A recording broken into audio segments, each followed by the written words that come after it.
Sir, सबसे पहले तो क्योंकि हम देख रहे हैं कि आप और आपके बेटे दोनों इस वक्त पॉलिटिक्स में न सिर्फ एक्टिव हैं बल्कि दीपेंद्र जी तो हमें मतलब राहुल गांधी जहाँ जहाँ वहाँ वहाँ वो दिखाई देते हैं। तो ये उनका इतना अच्छे से पॉलिटिक्स में जमना, ये सारी नसीहत क्या आपकी दिखाई हुई है? आप सिखाते हैं, आप बताते हैं उनको कि कैसे पॉलिटिक्स करनी है? नहीं, मैं नहीं सिखाता, वो तो अपने आप सीखते हैं। लेकिन संस्कारों में हमारे परिवार में राजनीति है। मैं एक स्वतंत्र सेनानी परिवार से हूँ। मेरे दादा भी स्वतंत्रता सेनानी थे, मेरे पूजनीय पिताजी भी स्वतंत्रता सेनानी थे, और मेरे दादाजी ने पहला चुनाव 1923 में लड़ा था और स्वराज पार्टी टिकट से लड़ा था। मतलब कांग्रेस का ही पार्ट था, पंडित मोतीलाल नेहरू टिकट पे। और उसके बाद मेरे वो 19 फरवरी 1921 में महात्मा गांधी आए थे रोहतक। मेरे दादाजी उस टाइम डिस्ट्रिक्ट कांग्रेस कमेटी के प्रधान थे और पब्लिक मीटिंग ऑर्गेनाइज की थी। 25,000 आदमी थे, ये उस टाइम के ट्रिब्यून में छपा हुआ है।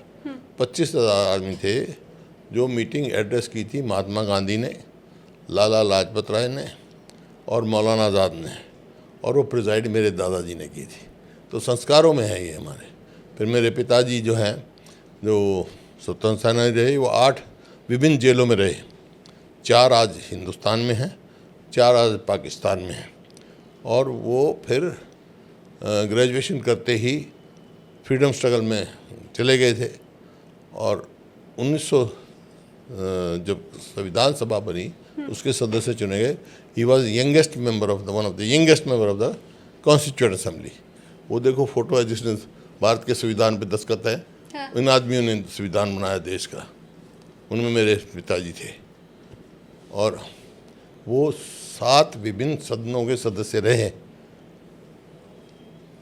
हिंदुस्तान में तो और कोई रहा नहीं, दुनिया में हो सकता दुनिया में भी नहीं रहा होगा। 7 विभिन्न सदन हैं।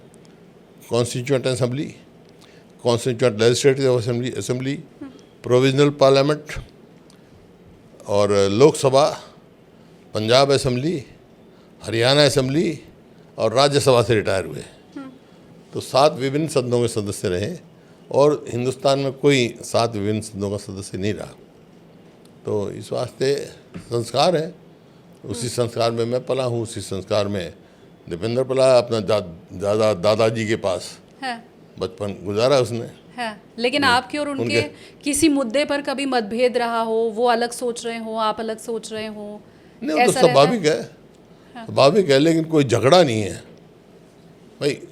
कोई भी 2 आदमी मिलेंगे, सब एक मत के तो नहीं हो सकते, मत अलग अलग हो सकते हैं, लेकिन निष्कर्ष बात करके एक निकल जाता है।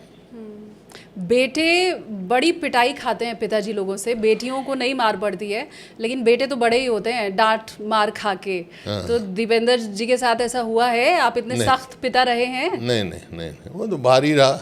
हाँ। पहले मेरे स्कूल में अजमेर रहा, फिर वहाँ से आया, फिर भिवानी टेक्सटाइल को उसमें रखा, इंजीनियरिंग करी, फिर अमेरिका चला गया, अमेरिका सीधा MP बन गया। मैं यहाँ से चंडीगढ़ चला गया था। तो ये जो पूरा जेनजी प्रोटेस्ट हुआ अभी वाला, मैं क्योंकि ये पिता पुत्र की केमिस्ट्री की बात चली ही है तो मैं पूछ लूँ, आप पुराने सिद्धांतों वाले हैं शख्स, और अभी जो जेनजी वाला आंदोलन था उसमें ये कहा जा रहा है कि उन्होंने जिस भाषा का इस्तेमाल किया वो अप्रोप्रिएट नहीं थी। किसने? जेनजी ने आंदोलन में। तो एक पुराने नेता के नाते क्या ये महसूस होता है कि भाषा गड़बड़ा गई है? देखिए, वो तो एक जन आंदोलन टाइप बदल गया। उसमें एक आदमी कोई गलत भाषा करे, कोई उसको वो नहीं करता है, अप्रिशिएट नहीं करता है, तो उसका मतलब ही नहीं सारे हो गए। इसका मतलब वो नहीं है। कोई हो सकता है, बच्चे हैं, वो एक आधा गलत भाषा भी इस्तेमाल की होगा, लेकिन वो सब पे लागू नहीं कर सकते आप। अच्छा, दीपेंद्र जी के बारे में मैं एक चीज़ और आपसे पूछूंगी कि अगले 10 साल में आप राजनीति में उन्हें कहाँ खड़े देख रहे हैं? देखिए, राजनीति का जहाँ तक सवाल है, या कोई भी आपका भी सवाल हो, इनका भी सवाल हो, मैं जिंदगी के 2 मुकाम मानता हूँ सिर्फ। एक कर्म आपके हाथ में, बाकी मुकद्दर। कर्म फिर मुकद्दर, जो उसके मुकद्दर में होगा। अच्छा, जो उसके कर्म में होगा। हाँ। जैसे कर्म करेंगे मुकद्दर मुकद्दर में होगा, हो जाएगा। मुझे एक चीज़ आप और बताइए, क्योंकि बीजेपी हमेशा ये कहती है और आजकल तो मुझे लगता है पूरे देश में ये हो गया है कि रिटायरमेंट की एज को लेके खासकर नेताओं की बड़ा चर्चा रहती है। आप 47 बॉर्न है और हम देख रहे हैं कि आप एक्टिवली पार्टिसिपेट कर रहे हैं पॉलिटिक्स में, तो पहले तो मुझे आप ये बताइए ये संभव हो कैसे रहा है?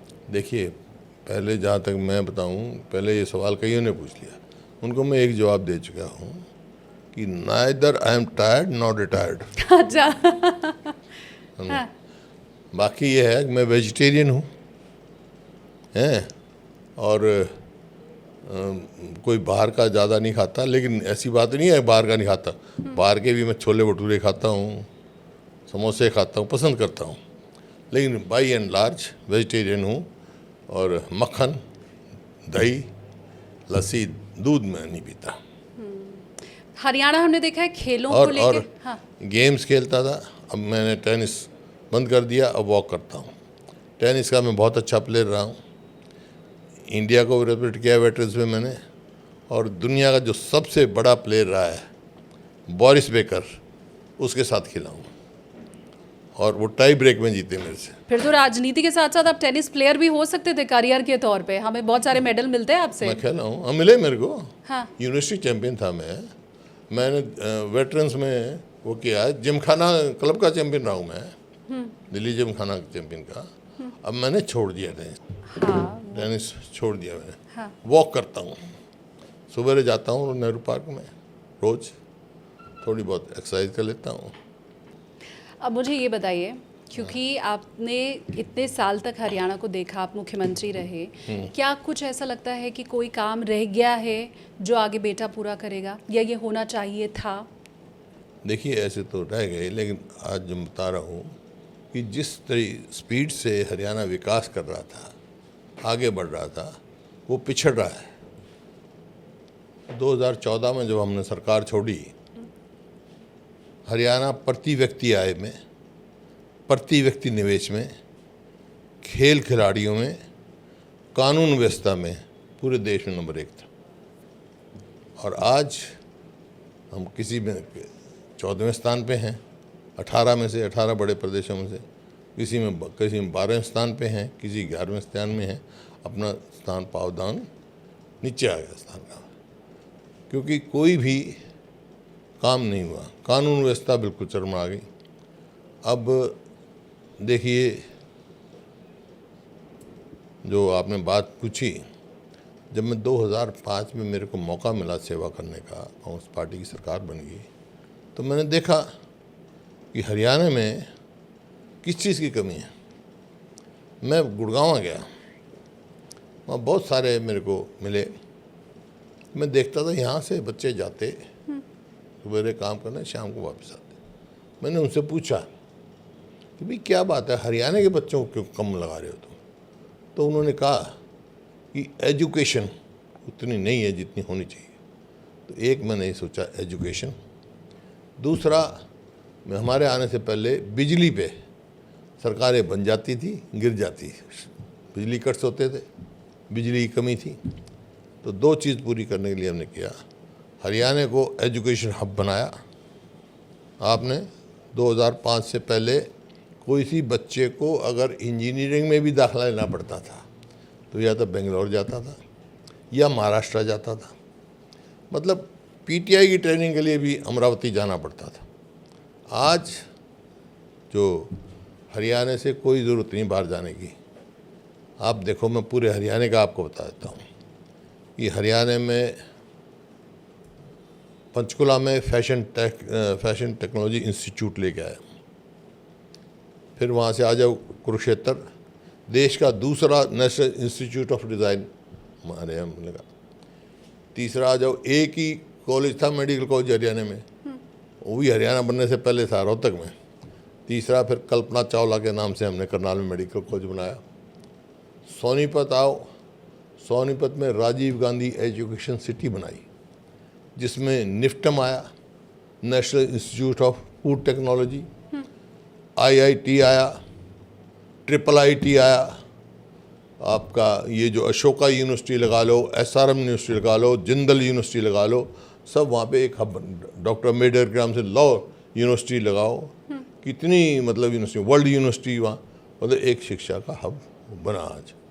और देश में आज़ादी के बाद पहला महिला यूनिवर्सिटी बनाया, महिला कॉलेज, मेडिकल कॉलेज बनाया जो सरकारी क्षेत्र में हो, केवल महिलाओं के लिए, कानपुर में, सोनीपत में।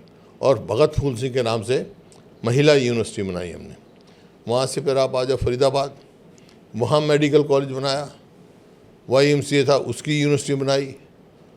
गुड़गांव में देश की पहली डिफेंस यूनिवर्सिटी का स्थापना करी, जो अब इन्होंने बना नहीं पाए अब तक पूरी।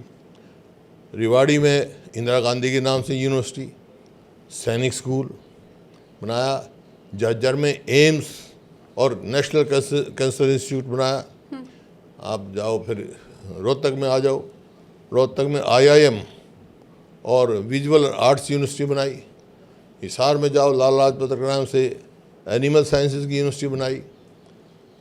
सिरसा में चले जाओ, चौधरी देवीलाल के नाम से हमारे पहले वाली सरकार 4 कमरों में यूनिवर्सिटी बना गए थे। आज उसके राष्ट्रीय स्तर पे उसको यूनिवर्सिटी का बनाने का काम किया। फिर जींद में चौधरी रणवीर सिंह के नाम से यूनिवर्सिटी बनाने का काम किया। भिवानी में चौधरी बंसीलाल के नाम से यूनिवर्सिटी बनाने का काम किया और मेडिकल कॉलेज बनाने का काम किया। इस प्रकार से एक शिक्षा बनाया। और बहुत सारे इंस्टीट्यूट मेरे को याद नहीं है, लेकिन एक शिक्षा मोटी मोटी बता रहा हूँ, ये शिक्षा का हब बनाया। और बिजली 4 तो थर्मल पावर प्लांट लगाए हमने, 2 झज्जर में, 1 Hisar, 1 Yamunanagar, 1 nuclear power plant लगाया फतेहाबाद में, समझे। ये बिजली में पैदा किया। फिर एम्प्लॉयमेंट के लिए IMT बनाई हमने, मानेसर को बढ़ाया। फरीदाबाद में बनाई IMT, रोहतक में बनाई, खरखोदा में बनाई, शाह में इंडस्ट्रियल टाउन, मतलब इस तरह सारे इंडस्ट्री ताकि वो हो सके, ये बढ़ाने का काम किया हमने। और इसी वास्ते जो जापान है उसकी 70% इन्वेस्टमेंट 2014 में हरियाणा में थी, जो हिंदुस्तान में जितनी इन्वेस्टमेंट आज कहाँ है। आज मेरे को इसी बात का अफसोस है, इन्होंने 1 यूनिट तो बिजली नहीं बनाई। फिर दिल्ली से भादरगढ़ मेट्रो लेके गए हम, दिल्ली से बल्लभगढ़ मेट्रो लेके गए, दिल्ली से गुड़गांव मेट्रो लेके गए, और बहुत सारी प्लान थी। 1 मेट्रो का पोल नहीं लगाया 12 साल में। फिर रेलवे लाइन हमने रोहतक से हिसार, फिर ये जो अभी जहाँ चलाई ना, अभी प्रधानमंत्री जी ने झंडी लगाई थी, ये हाइड्रोजन ट्रेन जो चलाई सोनीपत से वाया गुहाना जींद, ये लाइन हमने रेलवे लाइन बनाई। इन्होंने 1 इंच रेलवे लाइन नहीं बनाई। जितने नेशनल हाईवे हैं हरियाणा में सब मेरे टाइम के हैं, या तो कंसीव हो गए थे, ट्री कटिंग हो गई थी बहुतों की। ये क्यों ऐसा आपको लगता है नहीं हुआ? जबकि हाँ, और कर्जा 66 में हरियाणा बना था, 66 से लेकर और 14 तक तो हरियाणा कोई 70,000 करोड़ के करीब कर्जा था। आज 5.5 लाख के करोड़ के करीब कर्जा हो गया, 5.5 लाख करोड़ कर्जा हो गया। किया कुछ नहीं, ना पावर प्लांट, ना बिजली, ना रेलवे, ना मेट्रो। ये तो कहते हैं डबल इंजन की सरकार है, क्यों हो रही नहीं है कर ना, पा हो रही? रहे हैं ना बैंकों के जिस तरह घोटाले हुए, एक के बाद एक घोटाला। दान खरीदो उसके बाद घोटाला, आपके रजिस्ट्री में घोटाला, शराब का घोटाला, ये किलोमीटर उसका घोटाला, एक के बाद एक घोटाला। कितने घोटाला, अभी तो बैंक का घोटाला हुआ है, HDFC और बैंक का कितना घोटाला हुआ। एक कई IAS उसमें IAS अफसर अंदर हैं, बताओ उसमें ही घोटाला करके घोटाला क्या देते हैं हर बारी भाई। हाँ SIT बनाएंगे, उसकी रिपोर्ट नहीं देते, लिपा पोती पे लग जाते हैं। अब मैं ये भी समझना चाहती हूँ कि क्या जो अगला चुनाव होगा उसको लेके क्या आप लोग पूरी तरह आश्वस्त हैं? हम तो अब भी आश्वस्त थे। हाँ, अब भी लोगों ने वो दिया भाई, बताया ना, ये तो सारी बात होने के बाद भी 39.4% हमारे को आई है, 39.9% उनका, 0.5% का तो फर्क है। 5 सीट हम जीते हैं, अच्छे मार्जिन से जीते हैं। Dipendra one of the highest margin से जीता है। 10 जब में से पुराने 5 है। लोगों से बात करो तो वो कहते हैं पहले की राजनीति अलग थी, अब की राजनीति अलग है। आपने तो पुरानी कल की अलग कांग्रेस होगी, भी देखी तो है, कल की अलग होगी, देखेंगे कल पर कल ये कल देख- बदलाव क्या कल आप की कल देख समझा लेंगे। पाएंगे हमें कि राहुल गांधी की कांग्रेस, प्रियंका गांधी की कांग्रेस कितनी बदली है इंदिरा गांधी की कांग्रेस से? नहीं, कांग्रेस तो कांग्रेस ही है। कांग्रेस गरीब आदमी के लिए है, कांग्रेस किसान मजदूर के लिए है, नीति वो तो ही और इसी वास्ते कांग्रेस की बनी हुई है। इसी वास्ते कांग्रेस एक पार्टी है जो कब से बनी थी और कांग्रेस है, और पार्टियां बनती रही, टूटती रही, बिगड़ती रही, लेकिन कांग्रेस तो कांग्रेस ही है। कुछ बदलाव हुआ और लोग कहते हैं राहुल गांधी से मिलना तो बड़ा मुश्किल है। हैं? लोगों का ये कहना है, आम कांग्रेसियों का, कि राहुल गांधी से मिलना मुश्किल है। मैं सिर्फ इतना समझना चाह रही हूँ कि क्या पुरानी कांग्रेस का कार्य का तरीका अलग था, क्या अब बहुत बदलाव आ गया है, क्या आप बेहतर देखो देखो, बताएंगे? ये तो आपने सोचने की बात है। कांग्रेस वही है, कांग्रेस मजबूत है, कांग्रेस कुछ मुद्दों के लिए लड़ती है, मुद्दों के लिए लड़ रही है, गरीब आदमी की लड़ती है। बैंक का राष्ट्रीयकरण किसने किया? कांग्रेस ने किया ना। किसान तो पहले बैंक में जा नहीं सकता था। तो इतने साल की राजनीति में आपको कोई फर्क या परिवर्तन नहीं, दिखे? फर्क तो देखो, समय समय में हर चीज़ का फर्क होता है। हाँ। पहले जब हम शुरू में सांसद बने हैं, जब ये चली, देखा मैंने ऐसा भी टाइम देखा कि बीजेपी के 2 ही एमपी थे, आज सरकार बनी हुई है। ये तो समय समय की बात होती है, ये कोई बात नहीं है। लेकिन हाँ। जो समाज में जरूर सामाजिक बदलाव जरूर आया है। किसी ने मेरे से पूछा था कि आप, जब मैं 70 साल का हुआ, कि आप 70 साल के हो गए हो, हम राजनीतिक बात नहीं पूछते आपसे। अच्छा पत्रकार था वो, मेरे परिवार को जानता था, मेरे को आपके दादा की भी इतिहास पता है, पिताजी की भी, आपका भी, दीपेंद्र का। मैं राजनीतिक सवाल नहीं पूछूंगा। मैं एक सवाल जानना चाहता हूँ कि 70 साल में आपने सामाजिक चेंज क्या देखे है, क्या? सोशल चेंजेस क्या देखे हैं? हाँ। मैंने 3 देखे हैं सोशल चेंजेस। बोला क्या? मैं तो 15 दिन का दिल्ली आ गया था। मेरे फादर कॉन्स्टिट्यूंट असेंबली में पैदा होते ही मैं यहाँ आ गया था, दिल्ली में रहा। लेकिन मैं अपनी मदर के साथ या फादर के साथ गांव में ब्याह शादी में जाता रहा, किसी फंक्शन में, कभी साल में 2 साल में। तो वहाँ एक बात देखता था मैं कि सास से बहू डरती थी, अब बहू से सास डरती है। बोला अच्छा। बोला कैसे? मैं तो छोटा सा जब देखता था ना, बैठी होती कई औरतें तो कहती सास आ गई, डरती थी। अब बहू से सास डरती है। ठीक है। बोला दूसरा मैंने कहा भाई, मैं तो सैनिक स्कूल में था, मेरे पिताजी मिनिस्टर थे, ऑल इंड ऑल पंजाब के नंबर 2 थे कैरों साहब के बाद, बाखड़ा भी उन्होंने बनाया। तो मेरा मास्टर कोई मैं छोटी मोटी गलती कर देता, मेरे को बेंच पे खड़ा कर देता था, कान पकड़वाता और डंडे मारता यहाँ। तो हम डरते थे। मेरे कहने का मतलब ये है, मास्टर से विद्यार्थी डरते थे। आज बच्चों से मास्टर डरते हैं। छोटा सा बच्चा हो, स्कूल में जाए, मास्टर उसको समझाने के लिए एक चाटा भी मार देगा, माँ बाप गेट पे खड़े मिलेंगे, कोर्ट में केस चाइल्ड अब्यूज़ का करे मिलेंगे। तो मास्टर डरता, भाई कोई अच्छी बात तो ना हो जाए। सामाजिक बदलाव हो। बोला तीसरा मैंने कहा लॉ यूनिवर्सिटी करी मैंने दिल्ली से पास। जैसे दिल्ली के स्टूडेंट होते हैं, हम तो यहाँ थे जुबली हॉल में। तो सब हम 9 से 12 पिक्चर देखी, ये करी। अब तो पिक्चर देखे मेरे को बहुत साल हो गए, जब स्टूडेंट जब देख रहे हैं।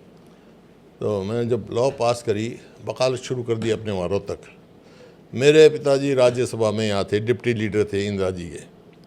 Indira ji was leader of the house, my father was deputy leader. लेकिन सैटरडे संडे को वो रोहतक आ जाते थे। आदत हमारी वही 9 से 12 पिक्चर देखते। जो हमारे साथी यहाँ 5-7 पढ़ते थे मेरे साथ लॉ में, बोले चलो पिक्चर देखें। 9 से 12 चले जाते थे। पिताजी आकर रोहतक आते थे। जब मैं घर घुसता था तो एडी उठा के घुसता था, कभी शोर ना हो जाए, पिताजी ये ना उठ जाए, कहाँ से आया इस टाइम। मेरा कहने का मतलब ये है, बाप से बेटा डरता था, अब बेटे से बाप डरता है। ये चीज़ समझिए। एक बताओ, बदलाव देखें। मुझे लगता है अब वो आपने महसूस किया कि नहीं किए, मैं नहीं पता। हाँ, मैंने महसूस किया है पहले से। अब मैं तो नहीं कहूँगी, पर हाँ, स्टूडेंट वाली बात तो आपने बिल्कुल ठीक कही है कि आप बच्चे के ऊपर अगर हाथ उठा दिया जाए तो पेरेंट्स दरवाजे पर खड़े मिलते हैं। उससे तो मैं पूरी तरह सहमत हूँ। अच्छा, बाकी दोनों बात पे मुझे लगता है मैं कमेंट ना करूँ तो बेहतर रहेगा। क्यों? बाप बेटे से नहीं डरता? डरता है। बस फिर वही मैं कह रहा हूँ, पहले बाप से बेटा डरता था। और बोलो। ठीक है। मुझे ये बताएं, क्योंकि मीडिया को लेके भी बहुत परिवर्तन की खबरें आती रहती हैं, तो आपको लगता है आपके ज़माने का मीडिया अलग था, आपका मीडिया अलग हो गया हाँ है? बिल्कुल, वो खोजी पत्रकार ही गायब हो गए। अब तो रेडीमेड मामला AI है। वो चल रहा है। पत्रकारों के ऊपर बहुत पत्रकार पहले खोजी पत्रकार कहते थे उनको, खोज करते थे, डेप्थ तक जाते थे जब बात लेते थे। अब रोज चाहिए, रोज चाहिए, रोज चाहिए, रोज चाहिए। ठीक है। ठीक है, thank you so much sir. Thank you.